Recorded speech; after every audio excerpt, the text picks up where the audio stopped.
Selamat pagi, perkenalkan nama saya James Nathanael Aritonang, 3 digit PIN terakhir saya 284 dan saya dari TIH Angkatan 2023. Pada kesempatan kali ini saya ingin melakukan praktikum yaitu tentang subnetting IP version 4. Dan untuk tujuannya sendiri yaitu yang pertama mengetahui konsep subnetting, yang kedua mengetahui fungsi gateway, dan yang ketiga mensimulasikan subnetting dengan Cisco Packet Tracer. Baik, yang pertama kita akan membaca pengertian terlebih dahulu. Subnetting adalah proses membagi sebuah network menjadi beberapa subnetwork. Subnetting hanya dilakukan pada IP address kelas A, kelas B, dan kelas C. Dengan subnetting akan menciptakan beberapa network tambahan, tetapi mengurangi jumlah maksimum host yang ada dalam tiap network tersebut. Prinsip subnetting adalah memperbanyak network ID dari suatu network ID yang sudah ada, di mana sebagian host ID dikorbankan untuk digunakan dalam membuat ID host tambahan. Tujuan subnetting. Yang pertama, mengefisienkan pengalaman. Misal untuk jaringan yang hanya mempunyai 10 host, kalau kita menggunakan kelas C saja terdapat 254 dikurangi 10 sama dengan 244 alamat yang tidak dipakai. Yang kedua, membagi satu kelas network atas sejumlah subnetwork dengan arti membagi suatu kelas jaringan menjadi bagian-bagian yang lebih kecil. Yang ketiga, menempatkan suatu host apakah berada dalam satu jaringan atau tidak. Yang keempat, untuk mengatasi masalah perbedaan hardware dengan topologi fisik jaringan. Dan yang kelima, meningkatkan security dan mengurangi terjadinya kongesti atau penimbunan akibat terlalu banyaknya host dalam suatu network. Ini juga ada subnetting dengan binary. Dan di sini bisa ada subnetting kelas C yang dimulai dari CIDR-nya dari garis miring 24 sampai 32. Terus apa itu subnet mask? Subnet mask digunakan untuk membaca bagaimana kita membagi jalan dan gang atau membagi network dan hostnya. Address mana saja yang berfungsi sebagai subnet, mana yang host dan mana yang broadcast. Semua itu bisa kita ketahui dari subnet masknya. Jalan Gatot Subroto tanpa gang yang ada di gambar awal bisa dipahami sebagai menggunakan subnet mask default. Atau dengan kata lain bisa juga bahwa network tersebut tidak memiliki subnet atau jalan tanpa gang. Baik, kita langsung saja ke percobaan. Yang pertama, skenario. Dalam percobaan ini kita akan mensimulasikan dua subnet yaitu lab 1 192.168.1.0.26. dan yang lab kedua yaitu 192.168.1.1.64 CIDR-nya 26. Dua subnet di atas dihubungkan melalui sebuah router yang seperti terlihat pada gambar. Baik, ini ada router, ada switch 1 dan switch 2 yang digambarkan sebagai lab 1 dan lab 2. Langkah percobaan.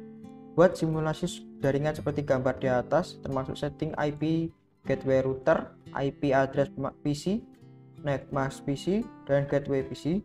Tidak semua PC diberikan gateway.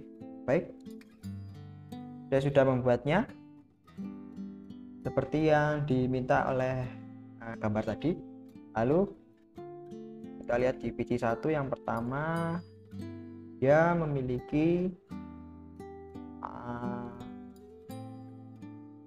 IP address-nya 192.168.1.1, subnet mask-nya 255.255.255.192, dan default gateway-nya 192.168.1.62. Lalu yang kedua sama saja, tetapi IP address-nya diganti menjadi 1.2. Subnet masih sama dan default gateway-nya masih sama. Lalu yang ketiga IP address-nya 192.168.1.3, subnet mask-nya sama, tetapi di sini tidak ada gateway-nya, jadi kita isi dengan 0000. Oke. Lalu PC yang keempat, karena tadi dimintanya dimulai dari 64 itu sebagai awal dan di sini kita isi sebagai 192.168.1.65. Subnest masknya kita ganti sesuai yang diminta. Yang ini.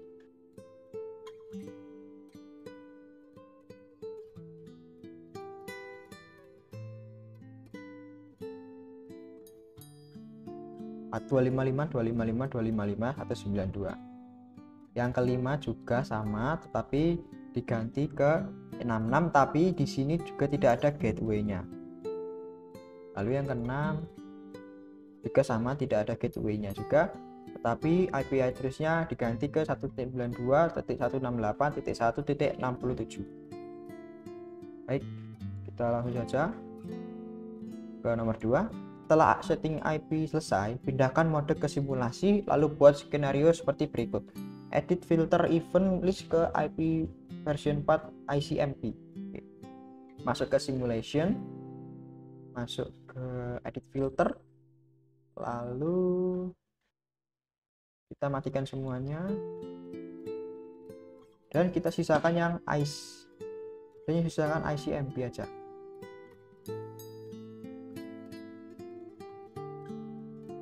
Oke, yang pertama, kirimkan paket simple PDU dari PC1 ke PC3, lalu amati jalannya PDU ICMP-nya. Oke, ini PDU dari PC1 ke PC3. Baik, langsung saja kita amati.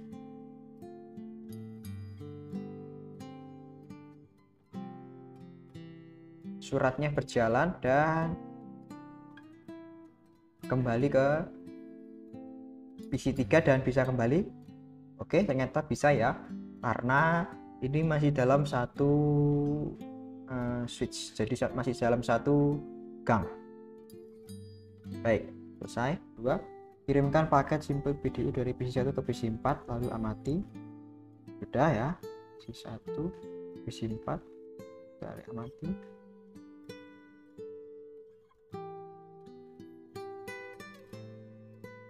Maka jalan ke router, lalu jalan ke switch, dan yang terakhir jalan ke PC4. Berhasil. Apakah bisa kembali? Oh, ternyata saya bisa kembali lagi ke PC1. Baik,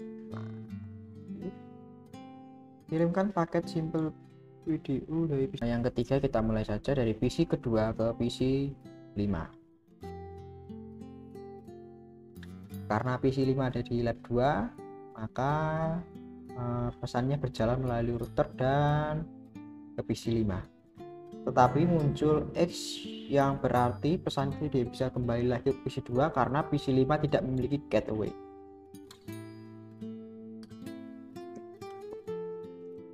Baik, yang terakhir, kirimkan paket simple PDU dari PC3 ke PC6. Tidak bisa kalau mengirimkan karena PC3 kan tidak memiliki gateway dan dia mencari IP address yang ditujunya yaitu yang ke 192.168.1.67 tidak bisa karena itu berada di lab 2 dan jaringan dia cuma ada di PC1 dan PC2, maka tidak bisa. Lalu setelah selesai membuat simulasi pada poin kedua, kembalikan ke mode real time, lalu coba lakukan tracing sebagai berikut. Tracing dari PC1 ke PC3, lalu amati hasil penelusuran rootnya. Oke, ke real time, ke PC1, ke desktop, command prompt, ketik tracer T IP tujuan. Oke, tracer T 92.168.3. Bisa ya, karena berada di dalam satu jaringan yang sama. Lalu yang kedua, dari PC1 ke PC4, lalu amati hasil penelusuran rootnya. Baik, kita mulai. Tracer T 192.168.1.65. Baik, bisa karena berjalan 2 kali. Lalu tracing dari PC2 ke PC5, lalu amati hasil penelusuran rootnya dari PC2 ke PC5. Tracer di 1.66. Nah, tidak bisa ya, karena PC kelima itu dia berada di luar jangkauan dan dia tidak memiliki gateway yang berakibatkan adanya request timeout. Lalu yang terakhir PC3 ke PC6. Sama, sepertinya sih sama seperti yang nomor 2 ya, tapi kita coba saja.